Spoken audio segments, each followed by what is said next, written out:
사랑하는 성도 여러분, 안녕하세요. 2025년 9월 30일 화요 묵상의 말씀은 레위기 23장 23절부터 32절에 있는 말씀, 스스로 괴롭게 하지 말라라는 말씀으로 함께 같이 은혜를 나누기를 원합니다. 레위기서 23장은 이스라엘 백성들이 지켜야 될 절기에 대해서 말씀하고 계시죠. 7가지의 절기가 등장하고 있는데 유월절과 무교절, 초실절, 칠칠절, 오순절이라고 이야기하는 칠칠절, 그리고 나팔절, 속죄절, 장막절, 이렇게 7가지의 절기가 기록되어져 있습니다. 특별히 이 절기라는 것은 모든 문화권에 나타나며 특정한 날을 정해서 지킴으로 단순히 기념하는 것을 넘어 삶의 양식으로 체화시키는 효과를 가지고 있습니다. 그러니까 미국에도 내셔널 할러데이, 그리고 각 주마다 지키는 여러 가지 절기를 통하여 우리가 무엇을 중요하게 여기며 그 나라와 그 민족의 아이덴티티가 무엇인가를 보여주는 것이 바로 절기라는 것이죠. 오늘 23장 23절부터 32절은 나팔절과 속죄일에 대한 하나님의 절기에 대한 말씀입니다. 오늘 23절과 25절 말씀을 보면 먼저 나팔을 불어 나팔절을 지킬 것을 말씀하고 계시죠. 23절부터 25절입니다. 여호와께서 모세에게 말씀하여 이르시되 이스라엘 자손에게 말하여 이르라. 7째 달 곧 그 달 첫날은 너에게 쉬는 날이 될지니 이는 나팔을 불어 기념할 날이요 성회라. 어떤 노동도 하지 말고 여호와께 화제를 드릴지니라. 하나님께서는 이스라엘 족속에게 7째 달 첫날을 절기로 지키라 라고 말씀하고 계십니다. 그럼 7째 달, 이 첫날은 어떤 날을 기준으로 말하는 것일까요? 이 유대의 달력에는 3가지의 달력이 있습니다. 하나는 종교력이라는 것이 있는데 이 종교적으로 구별되어져 있는 날, 그리고 특별히 종교력의 1월은 아비몰이라고 해서 6월절이 있는 날, 그러니까 이스라엘 백성들이 애굽에서 출애굽한 날을 1월 달로 정하여 첫째 달을 기념하여서 7째 달에 있는 이 나팔절을 지키라는 말이죠. 2번째 달력은 상용력, 그러니까 태음력, 음력을 중심으로 하여서 이 농사와 굉장히 많이 친밀한 관계가 있는데 이 상용력의 1월은 종교력으로는 7월 달이고요. 우리가 지키는 달력으로는 9월에서 10월에 해당되어지니까 지금 이 시즌이 유대인들에게 있어서는 상용력으로는 1월 달에 해당되어지죠. 3번째 달력은 태양력입니다. 우리가 지키는 일반적인 달력, 굉장히 복잡하죠. 이런 3가지의 달력을 가지고 있는데 나팔절이라는 것은 애굽에서 출애굽한 날을 1월 달로 기존하여 7번째 있는 오늘날로 이야기하며 9월과 10월에 해당되어지는 첫날입니다. 이 상용력의 1월에는 유대인들이 나팔을 불러 첫날을 기념하는 것입니다. 여기서 나팔이라는 것은 연주용 나팔을 이야기하는 것이 아니라 신호를 위한 나팔입니다. 나팔을 분다라는 것은 기념하기 위한 것, 기념한다라는 말의 어원은 생각나게 하거나 기억하고 회상한다는 의미를 가지고 있습니다. 오늘날 유대인들은 이 첫째 날 나팔을 부름으로써 하나님의 족속인 것을 기억하고 하나님께 속해 있다라는 것을 기억함으로 그들은 1월 1일, 그들의 1월 1일을 지키게 되어지는 것이죠.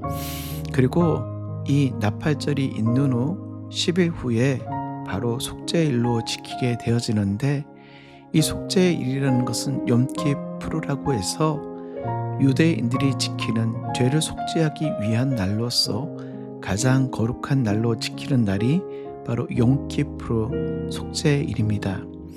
이 속죄일에는 이스라엘 백성들이 1년에 한 번 유일하게 대제사장이 지성소에 들어가 성소와 성막에는 성소와 지성소로 나누어지게 되어져 있는데, 지성소에는 오직 대제사장만이 1년에 한 번 들어가 유대인들의 죄를 자복함으로 하나님께 용서를 구하고, 두 번째는 아사셀의 염소를 정하여 이 염소를 광야 가운데 놓아줌으로 그들의 죄가 떠나갔음을 기념하는 것이 아사셀의 염소를 놓아주는 것입니다. 근데 오늘 본문에서는 속죄일에 드려지는 제사는 자세하게 기록하지 않고, 다만 이스라엘 모든 사람들이 스스로 자신을 괴롭히고 일을 하지 않아야 됨을 강조하고 있습니다.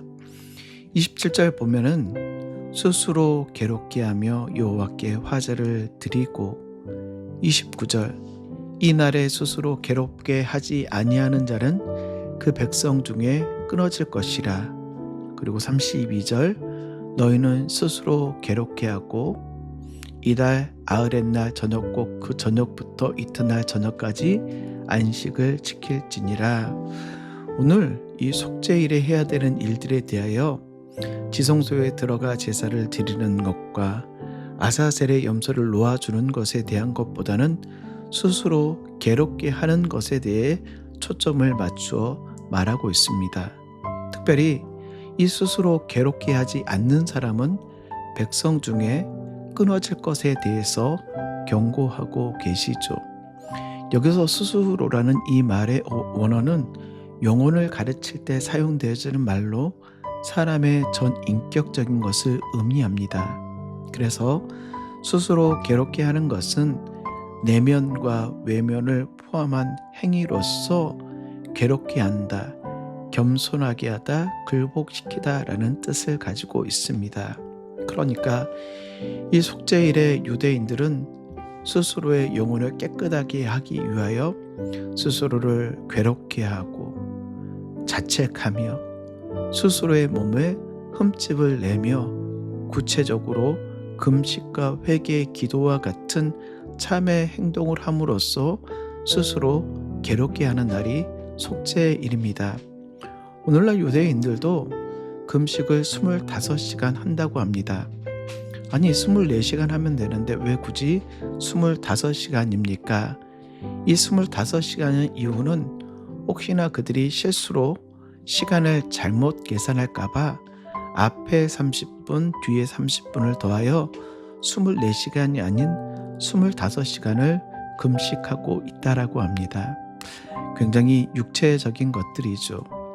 그들은 육체적인 행동을 통하여 자기의 죄가 용서받고 자기 스스로를 괴롭게 함으로 깨끗하게 되어진다라고 생각하고 있습니다. 예, 그렇습니다. 우리는 죄인들이죠. 우리의 죄의 문제를 깨끗하게 할 수 없는 존재가 우리라는 존재입니다. 특별히 욤키프루, 유대인들의 속죄일은 오늘이 화요일이니까 내일이 수요일 10월 1일 저녁부터 시작해서 10월 2일 목요일 저녁까지 욤키프루로 지키며 금식하고 자책하며 스스로를 괴롭게 하고 난 이후에 10월 2일부터 그들이 음식을 먹으며 축제로 보내는 날이 욤키프루. 사랑하는 성도 여러분, 우리는 더 이상 우리를 스스로 괴롭힐 필요가 없습니다. 우리는 죄의 문제 때문에 우리 스스로를 자책하거나 금식하거나 아니면 우리의 몸을 자해함으로, 자학하게 함으로 우리는 더 이상 우리의 죄의 문제에 대해서 그렇게 우리 스스로를 괴롭게 할 필요가 없습니다. 왜요? 예수 그리스도께서 이미 우리의 죄의 문제를 해결하여 주셨기 때문입니다. 그래서 이사야서 1장 18절 말씀과 같이 여호와께서 말씀하시되 오라 우리가 서로 변론하자. 너희 죄가 주홍 같을지라도 눈과 같이 희어질 것이요 진홍같이 붉을지라도 양털과 같이 희게 되리라. 우리의 죄가 아무리 주홍 같을지라도 진홍같이 붉을지라도 우리가 주님 앞에 나와 이제는 속죄일, 대속죄일에 우리의 죄를 자복하는 것이 아닌 365일 어느 시간, 어느 분, 어느 초에든지 우리의 죄의 문제를 주님 앞에 자복하면 우리는 용서받을 수 있는 존재. 왜요? 이미 예수 그리스도께서 십자가에 달려 돌아가심으로 인하여 우리의 죄의 문제를 해결하여 주시고, 우리가 주님 앞에 회개하는 그 순간 우리의 죄가 주황같이 붉을지라도, 진홍같이 붉을지라도 양털과 같게 되어지고 눈과 같이 휘어질 것이라. 사랑하는 성도 여러분, 우리는 더 이상 욤키푸르를 지킬 필요가 없습니다. 하지만 주님 앞에 우리의 죄를 자복함으로 오늘도 주님과 친밀함의 교제 가운데 주님께서 주시는, 공급하여 주시는 용서의 은혜를 마음껏 누리시는 저와 여러분 되시길 주의 이름으로 축복합니다.